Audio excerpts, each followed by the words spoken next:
দেখছেন কলকাতা টিভি, আপনাদের সঙ্গে রয়েছে আমি অভিক। শুরু করছি সংবাদ 4 দিন। আর যে খবরে প্রথমেই নজর রাখতে হচ্ছে, আজ থেকে ফের কর্মবিরতির ডাক জুনিয়র চিকিৎসকদের। রাজ্য জুড়ে তাদের এই কর্মবিরতি চলবে। পূর্ণ কর্মবিরতির ডাক দিয়েছেন জুনিয়র চিকিৎসকরা, যার কারণে পুজোর আগে ফের একবার কর্মবিরতির ছবি ধরা পড়ছে। সুপ্রিম শুনানির পর জিবি বৈঠকেই এই নিয়ে সিদ্ধান্ত নেওয়া হয়েছে। 10 দফা দাবিতেই ফের কর্মবিরতি জুনিয়র চিকিৎসকদের। এর আগেই তারা জানিয়েছিলেন, সুপ্রিম কোর্টের যে শুনানি রয়েছে সেই শুনানির দিকে তাকিয়েছিলেন প্রত্যেকেই, এবং তারপর তাদের যে 10 দফা দাবি রয়েছে সেই 10 দফা দাবি জানিয়ে তাদের যে মিটিং হয়েছে নিজেদের মধ্যে, সেই জিবি মিটিং করার পরেই এই সিদ্ধান্ত নিয়েছেন জুনিয়র চিকিৎসকরা। আজ থেকে ফের কর্মবিরতি করতে চলেছেন তারা। এর আগেও আরজিকর কাণ্ডের প্রতিবাদ জানিয়ে কর্মবিরতিতে সামিল হয়েছিলেন, নিরাপত্তার দাবি তুলেছিলেন তারা। এবার 10 দফা দাবি জানিয়ে তাদের এই কর্মবিরতি চলছে। ফের একবার পুজোর আগে কর্মবিরতির ডাক জুনিয়র চিকিৎসকদের। 10 দফা দাবি নিয়ে জুনিয়র চিকিৎসকরা তারা পূর্ণ কর্মবিরতিতে সামিল হয়েছেন রাজ্য জুড়ে। আজ থেকে ফের কর্মবিরতি, রাজ্য জুড়ে জুনিয়র চিকিৎসকদের কর্মবিরতির ডাক। আমরা এই নিয়েই কথা বলবো। রিয়া মাঝি আমাদের সঙ্গে টেলিফোনে রয়েছেন প্রতিনিধি। রিয়া, এর আগেও আমরা দেখেছিলাম কর্মবিরতি করেছিলেন জুনিয়র চিকিৎসকরা, এবার ফের তারা পূর্ণ কর্মবিরতির ডাক দিয়েছেন। কি কারণে, কি দাবি তাদের? একদমই অভিযোগ তোমাকে জানিয়ে রাখবো যে 40 দিনেরও বেশি ধরে আমরা দেখেছিলাম যে জুনিয়র ডাক্তাররা তারা প্রোটেস্ট করেছে, তারা আন্দোলনে বসেছিল বিভিন্ন জায়গায়, কখনো আরজিকর, কখনো তারা স্বাস্থ্য ভবনের সামনে। কিন্তু যেটা দেখা গেল যে তারা কর্মবিরতি যে ডাক তারা কিন্তু ফের আরো একবার দিলেন। আজকে থেকে তারা ফুল কর্মবিরতিতে যাচ্ছে বলে এমনটাই, এবং রাজ্য জুড়ে সেই কর্মবিরতিতে যাচ্ছে জুনিয়র ডাক্তাররা বলে এমনটাই তারা জানিয়েছেন। এবং আর কিছুক্ষণের মধ্যেই তারা সংবাদ মাধ্যমের মুখোমুখি হয়ে তারা একটি প্রেস কনফারেন্স করবে বলে এমনটাও তারা জানিয়েছে। কিন্তু এবার যেটা দেখা যাচ্ছে যে তারা 10 দফার দাবিতে এবার অনড় রয়েছে, এবং তারা যেটা বলতে চাইছে, গতকালকে সুপ্রিম কোর্টের যে হিয়ারিং, সেই হিয়ারিং তারা দেখেছেন, এবং সেই হিয়ারিং দেখার পর তাদের যে বক্তব্য যে সিবিএসই যে কাজ করছে, যেভাবে ইনভেস্টিগেশন করছে, সেই ইনভেস্টিগেশনে তারা সন্তুষ্ট নয়, অনেকটা সময় লাগিয়ে দিচ্ছে এই ধরনের একটা হিনিয়াস ক্রাইমের ক্ষেত্রে।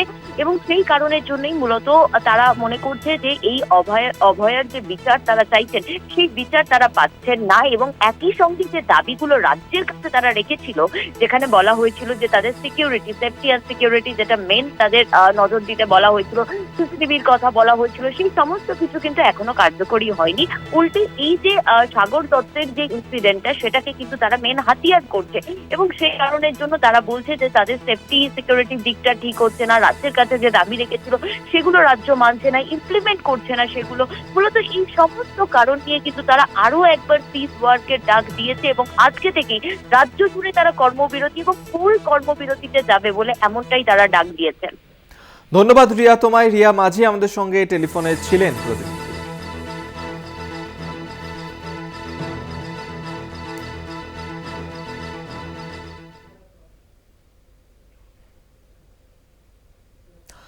অবিলম্বে আরজিকর কাণ্ডের বিচার।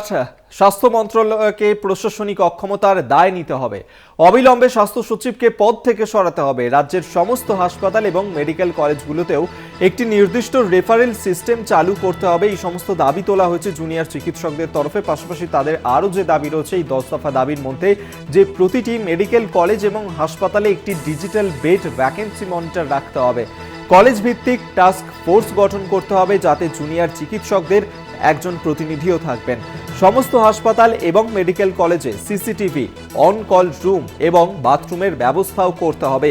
এছাড়াও জুনিয়র চিকিৎসকরা তারা আর যে দাবি তুলছেন, তারা বলছেন হাসপাতালে পুলিশি সুরক্ষা বাড়াতে হবে। সিভিক ভলেন্টিয়ার নয়, হাসপাতালের দায়িত্বে থাকতে হবে পুলিশকে। পুরুষ ও মহিলা পুলিশ কর্মী রাখতে হবে। হাসপাতালের ডাক্তার, নার্স এবং স্বাস্থ্যসেবা কর্মীদের শূন্য পদে নিয়োগ।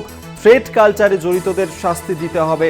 এই সমস্ত দাবি তোলা হয়েছে জুনিয়র চিকিৎসকদের তরফে। যে 10 দফা দাবি তারা তুলেছেন, সেই সমস্ত দাবি নিয়েই ফের তারা পূর্ণ কর্মবিরতিতে সামিল হয়েছেন। আজ থেকে সেই পূর্ণ কর্মবিরতি চলছে তাদের, এবং যে 10 দফা দাবি রয়েছে তাদের, এই 10 দফা দাবির মধ্যে যে দাবি তারা তুলেছেন, প্রতিটি মেডিকেল কলেজে তদন্ত কমিটি গঠন করতে হবে। রাজ্য স্তরেও একটি তদন্ত কমিটি গঠন করার দাবি তুলেছেন তারা। অবিলম্বে প্রতিটি মেডিকেল কলেজে ছাত্র পরিষদের নির্বাচন করতে হবে। সমস্ত কলেজকে আরডিএ স্বীকৃতি দিতে হবে।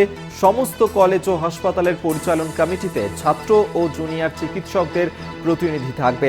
এই সমস্ত দাবি তোলা হয়েছে জুনিয়র চিকিৎসকদের তরফে। পাশাপাশি WBMC এবং WBHRBর দুর্নীতির বিরুদ্ধেও তদন্ত করার দাবি তুলেছেন জুনিয়র চিকিৎসকরা। মোট 10 দফা দাবি জানিয়ে পূর্ণ কর্মবিরতির ডাক জুনিয়র চিকিৎসকদের। আজ সকাল থেকেই সেই ছবি ধরা পড়ছে।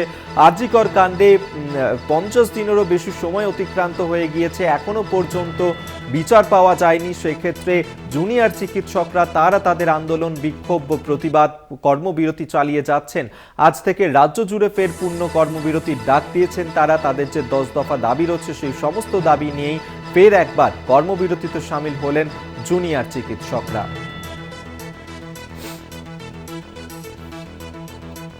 আপনাদেরকে আরেকবার জারি রাখবো পূর্ণ কর্মবিরতির ডাক জুনিয়র চিকিৎসকদের।